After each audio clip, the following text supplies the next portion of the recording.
دونوں الگ۔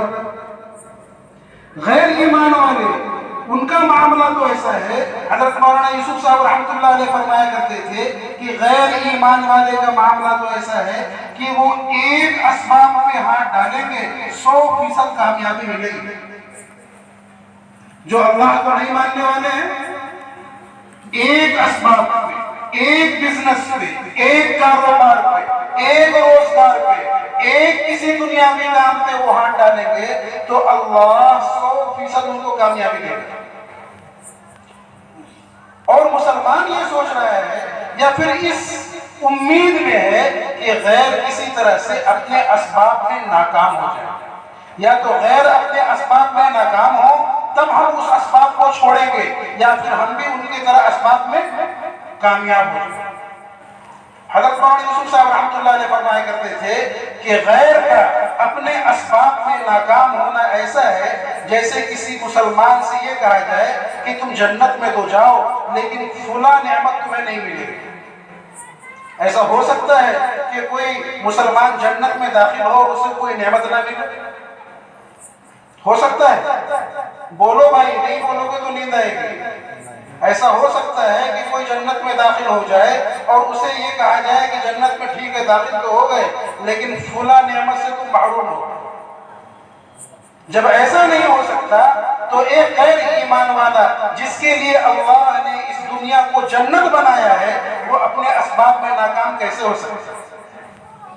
اس لیے حضرت مولانا الیاس صاحب رحمۃ اللہ علیہ فرمایا کرتے تھے کہ اللہ نے غیر ایمان والے کو جو اسباب دیے ہیں وہ اعتبار اطمینان کے دیے ہیں، اور مسلمانوں کو جو اسباب دیے ہیں وہ باعتبار امتحان کے دیے ہیں۔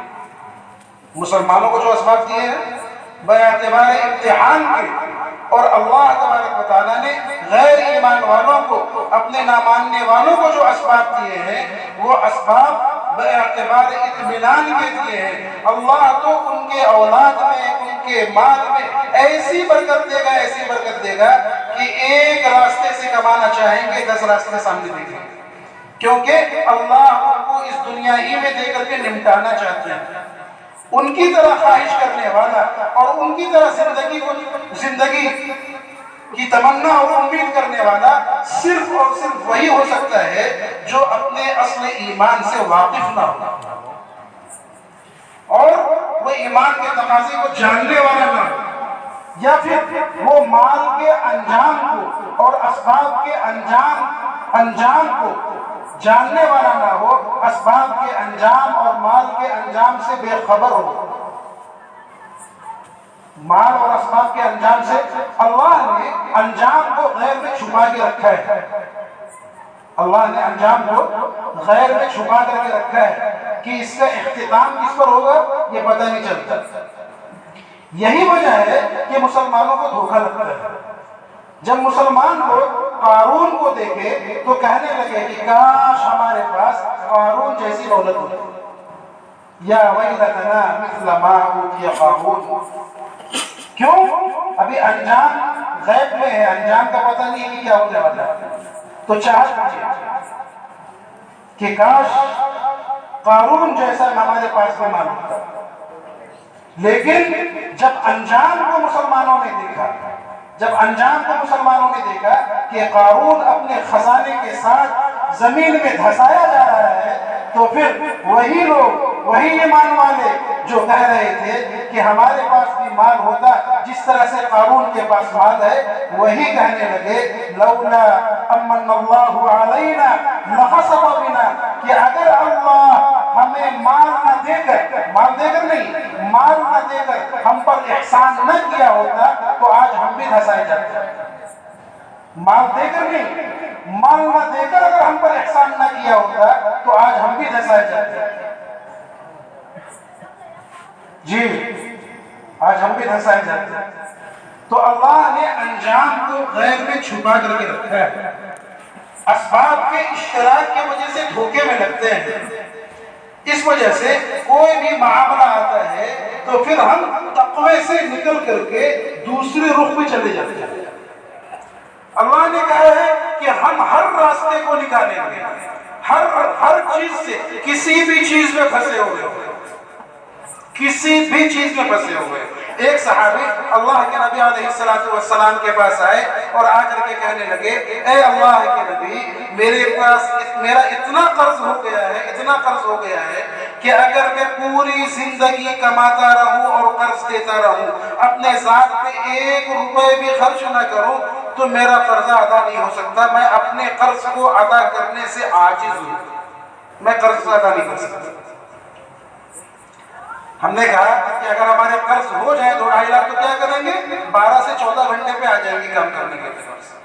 सहाबी आकर के कह रहे हैं कि मैं मकरूज हूँ। अल्लाह के नबी अलैहिस्सलाम ने ये नहीं पूछा कि कौन सी बिजनेस करते हो, कौन सा तजारत है तुम्हारा, दुकान कहाँ पे है, काम क्या है, कैसा चल रहा है, कैसे बिजनेस कर रहे हो, कुछ नहीं। अल्लाह के नबी अलैहिस्सलाम उनको जो तालीम दे रहे हैं वो तालीम यही है कि अल्लाह ने वादा किया है कि अगर तुम तक़वा इख्तियार करोगे तो हर मुश्किल या किसी भी हालात, किसी भी चीज में फंसे हुए हो, उससे हम निकालने का रास्ता बना देंगे। हजरत मौलाना यूसुफ साहब रहमतुल्लाह अलैह फरमाया करते थे कि 7 आसमान ये तांबे के हो जाए और 7 जमीन ये तांबे के हो जाए, 14 तबक के बीच में एक इंसान फंस जाए, एक इंसान के पास खाने के लिए कुछ ना हो, पहनने के लिए कुछ ना हो, किसी भी जरूरत को पूरा करने का कोई उसके पास असबाब मुहैया ना हो, वो 14 तबक के बीच में अगर तकवा इख्तियार करेगा, उस तकवा के बरकत से 7 आसमान जो तांबे के बने हुए हैं और 7 जमीन जो तांबे के बने हुए हैं, उन तमाम तबक से अल्लाह उसके लिए रास्ता निकाल देंगे, क्योंकि अल्लाह का वादा सच्चा है और पक्का है। और अल्लाह ने कुरान में तकवा वालों के लिए ये वादा कर लिया है कि तुम जहां भी रहो, जिस माहौल में रहो, जिस मुश्किल में रहो, जिन हालात में रहो, अगर अल्लाह के लिए तकवा इख्तियार करते हो, अल्लाह से डरते हो, तो हम तुम्हारे लिए हर हाल में रास्ता निकाल देंगे, हर हाल में रास्ता निकाल देंगे। अल्लाह के नबी अलैहिस्सलाम उन सहाबी को दुआ सिखाई और दुआ सिखा करके कहा कि अगर तुम्हारे कर्ज उहद पहाड़ के बराबर भी हो तो वो कर्ज अदा हो जाएगा, वो कर्ज अदा हो जाएगा।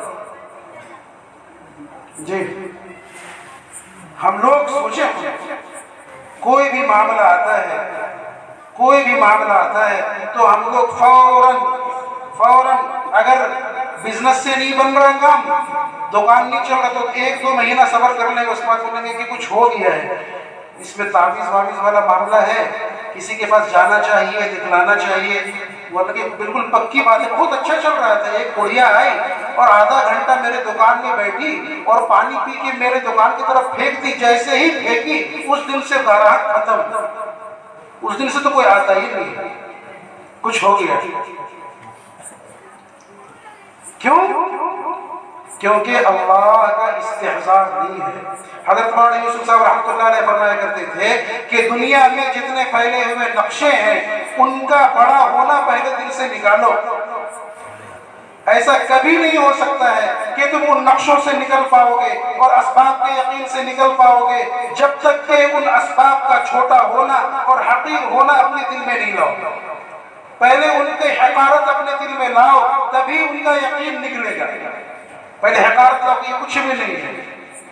जितनी बड़ी मखलूक हो और जितना बड़ा नक्शा हो, उसको उनकी हकारत और उससे कुछ ना होने का यकीन, ये सबसे पहले लाना होगा।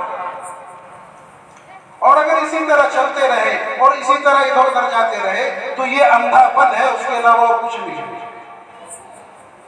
हजरत अली रजी अल्लाह ताला के पास एक नजूमी आया, देखा कि हजरत अली रजी अल्लाह ताला एक सफर की तैयारी कर रहे हैं।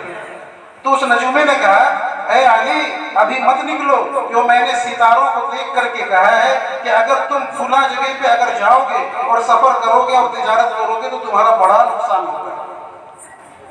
हजरत अली रजी अल्लाह ताला ने फरमाया कि खुदा की कसम अगर मेरा इरादा न जाने का होता और अगर 100% मुझे इस चीज का यकीन होता, 100% के वहां से नुकसान ही नुकसान है, लेकिन तेरे इस बात को सुनने के बाद मैं जरूर सफर करता और चले गए।